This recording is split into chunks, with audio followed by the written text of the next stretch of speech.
नमस्कार मित्रांनो, स्वागत आहे तुमचं जॉब गुरु या आपल्या यूट्यूब चॅनलवर। मित्रांनो, महाराष्ट्रामध्ये मुख्यमंत्री योजना दूत या भरती अंतर्गत 50,000 जागांसाठी नवीन जाहिरात प्रसिद्ध होणार आहे। पूर्ण महाराष्ट्रामधून 50,000 जागा भरल्या जाणार आहेत। तुम्ही तुमच्या जिल्ह्यामध्ये अर्ज करू शकतात। तर या पदाचं नाव असणार आहे योजना दूत, जे की मित्रांनो मुख्यमंत्री जनकल्याण कक्ष हा जो आहे मित्रांनो त्या ठिकाणी तुमचं काम असणार आहे, त्या कक्षासाठी तुमचं काम असणार आहे। तर याच्यासाठी काय पगार असणार आहे, काय पात्रता असेल, अर्ज कसा करायचा आहे, अर्ज सुरू झाले आहेत का, ही संपूर्ण माहिती आपण या व्हिडिओमध्ये पाहणार आहोत। त्यासाठी हा व्हिडिओ शेवटपर्यंत पाहत राहा। या व्हिडिओला एक लाईक नक्की करा। हा जो GR आलेला आहे मित्रांनो, तो GR आपण डिटेलमध्ये बघणार आहोत। त्या GR ची लिंक तुम्हाला डिस्क्रिप्शन बॉक्समध्ये खाली दिलेली आहे। चला तर बघूया डिटेलमध्ये सविस्तर माहिती। तर बघू शकता 7 ऑगस्ट 2024चा हा सामान्य प्रशासन विभागाचा GR आलेला आहे। महाराष्ट्र राज्यात मुख्यमंत्री योजना दूत कार्यक्रमाच्या अंमलबजावणी बाबतचा GR आहे। याच्यामध्ये पाहू शकता प्रस्तावनेमध्येच त्यांनी सांगितलेलं आहे, महाराष्ट्र शासनाच्या कौशल्य रोजगार उद्योजकता व नाविन्यता विभाग आणि मुख्यमंत्री जनकल्याण कक्ष यांच्यामार्फत संयुक्तपणे मुख्यमंत्री युवा प्रशिक्षण योजना राबवण्यास या ठिकाणी 9 जुलैला मान्यता देण्यात आलेली आहे। तर त्या निर्णयास अनुसरून मित्रांनो या ठिकाणी महाराष्ट्र शासनाच्या विविध योजनांचे प्रचार प्रसिद्धी करणे, त्यांचा जास्तीत जास्त नागरिकांना लाभ पोहोचवण्यासाठी 50,000 योजना दूत नेमण्यास मान्यता देण्यात आलेली आहे। तर बघा, टोटल 50,000 योजना दूत नेमले जाणार आहेत। तर तुमचं नाव या ठिकाणी असणार आहे, पोस्ट असणार आहे योजना दूत म्हणून तुम्हाला काम करायचं आहे, जे की महाराष्ट्र शासनाचे सर्व जे पण योजना असतील ते लोकांपर्यंत पोहोचवण्याचं काम तुमचं असणार आहे। तर योजना दूत कार्यक्रमाच्या अंमलबजावणीसाठी कार्यपद्धती विहित करण्याची बाब शासनाच्या विचाराधीन होती। तर त्याचाच हा शासन निर्णय झालेला आहे।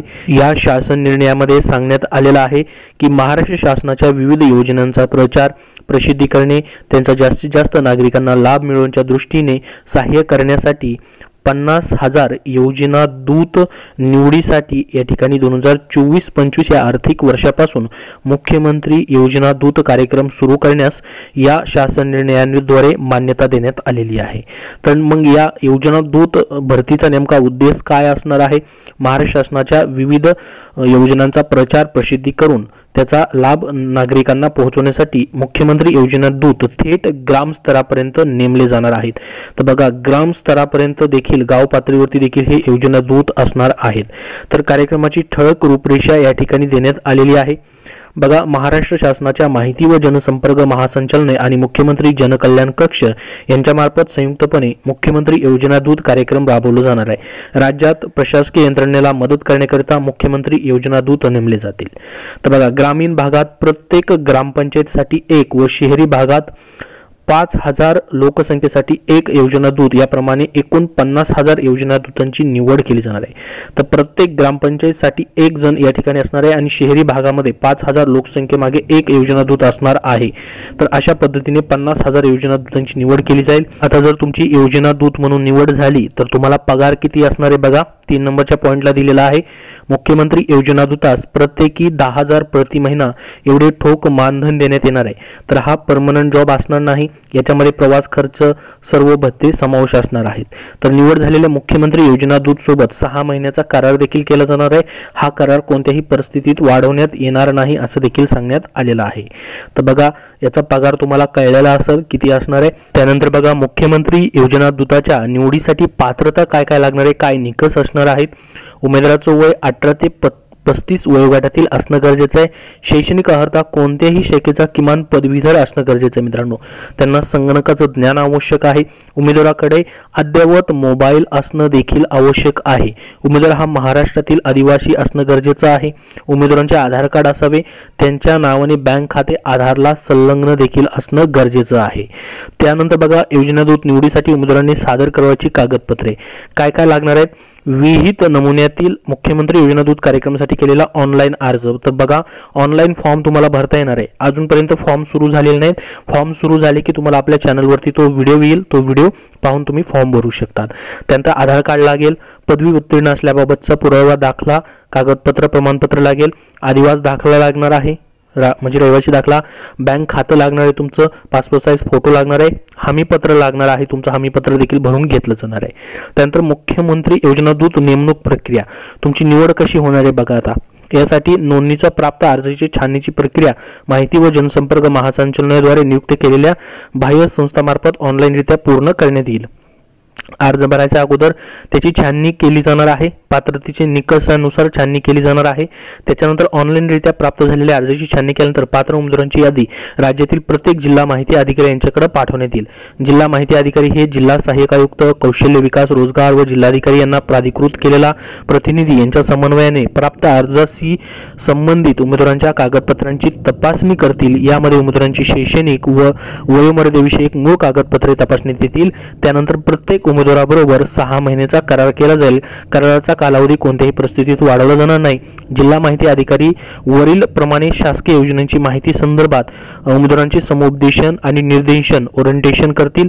जिल्हा माहिती अधिकारी हे जिल्हा सहाय्यक आयुक्त, त्याचबरोबर या ठिकाणी जे कौशल्य विकास, रोजगार जिल्हाधिकारी यांनी प्राधिकृत केलेला प्रतिनिधी यांच्या संबंधित समन्वयाने जिल्ह्यातील ग्रामीण भागात ग्रामपंचायतीसाठी 1, शहरी भागात 5000 लोकसंख्येसाठी 1 याप्रमाणे उमेदवारांना योजना दूत म्हणून पाठवतील.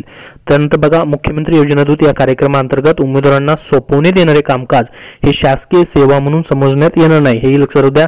सबब नेमणुकीच्या आधारे भविष्यात शासकीय सेवेत नियुक्तीचा मागणी अथवा हक्क सांगितला जाणार नाही. याबाबतचे हमीपत्र देखील तुमच्याकडून घेतलं जाणार आहे. त्यानंतर निवड झालेल्या योजना दूतांनी करावयाची कामे, काय काय कामं असणार आहेत बघा. योजना दूत संबंधित जिल्हा माहिती अधिकारी यांच्या संपर्कात राहून जिल्ह्यातील योजनांची माहिती घेतील.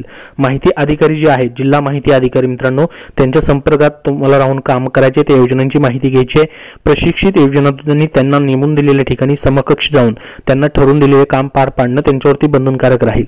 योजना दूत राज्य शासनाच्या विविध योजनांचा प्रचार आणि प्रसिद्धी करताना ग्राम पातळीवरील यंत्रणांशी समन्वय करून शासनाच्या योजनांची घरोघरी माहिती होईल यासाठी प्रयत्न करतील. बघा, योजना दूत दर दिवशी त्यांनी दिवसभर केलेल्या कामाची विहित नमुन्यातील अहवाल तयार करून तो ऑनलाईन अपलोड करायचा आहे. योजना दूत त्यांना सोपवलेल्या जबाबदारीचे स्वतःसाठी नियमबाह्य कामासाठी उपयोग करणार नाहीत.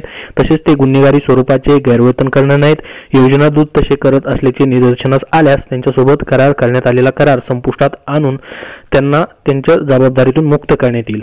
योजना दूत अनधिकृतरित्या गैरहजर राहिल्यास किंवा जबाबदारी सोडून गेल्यास त्यांना मानधन दिलं जाणार नाही. त्यानंतर बघा, उपसंचालक माहिती, जिल्हा माहिती अधिकारी, जिल्हा सहाय्यक आयुक्त, कौशल्य विकास, रोजगार यांनी प्राधिकृत केलेले प्रतिनिधी यांची जबाबदारी. आता हे वेगळं आहे, याच्यासाठी योजना दूतचं नाही आहे, ते ऑफिशियल कामासाठी आहे. तर नोडल अधिकारी म्हणून कोणाला नेमलं जाणार आहे ही संपूर्ण प्रक्रिया पाहण्यासाठी त्याच्याबद्दलची माहिती दिलेली आहे. त्यानंतर योजना दूत कार्यक्रमाच्या संचालनासाठी बाह्य संस्थांमार्फत करावयाची कामे, उमेदवारांची ऑनलाईन नोंदणी वगैरे करून घेण्यासाठी कंपनी वगैरे तयार केली जाईल. त्यांच्याकडे ही सर्व काम दिलं जाणार आहे. आता 50,000 जागा आहेत, म्हणजे फॉर्म या ठिकाणी जास्त प्रमाणात येतील. प्रत्येक ग्रामपंचायतीसाठी 1 योजना दूत द्यायचं आहे. ती संपूर्ण प्रक्रिया करण्यासाठी या ठिकाणी नोडल अधिकारी वगैरे त्यांची नेमणूक देखील केली जाणार आहे. त्यासोबत या ठिकाणी बघा, मुख्यमंत्री योजना दूतांना देवाचे मानधन आणि त्याकरता करायचे अर्थसंकल्पीय तरतूद देखील केली जाणार आहे. त्यासोबत या ठिकाणी प्रशासकीय खर्चासाठी तरतूद वगैरे त्याची माहिती देखील देण्यात आलेली आहे. तर हा GR जो आहे अशा पद्धतीने प्रसिद्ध झालेला आहे. याचे ऑनलाईन फॉर्म चालू झाले की तुमच्यापर्यंत नक्की माहिती शेअर केली जाईल. सध्या हा GR फक्त आलेला आहे. याची लिंक तुम्हाला आपल्या टेलिग्राम चॅनलवरती भेटेल किंवा डिस्क्रिप्शन बॉक्समध्ये दिलेले, तिथून तुम्ही पाहू शकतात. याबद्दल अजून तुमचे काही प्रश्न असतील तर कमेंट बॉक्समध्ये विचारा. हा व्हिडिओ नक्की लाईक करा व शेअर करा आणि पुढील सर्व अपडेट्ससाठी आपला चॅनल सबस्क्राईब करून ठेवा. धन्यवाद.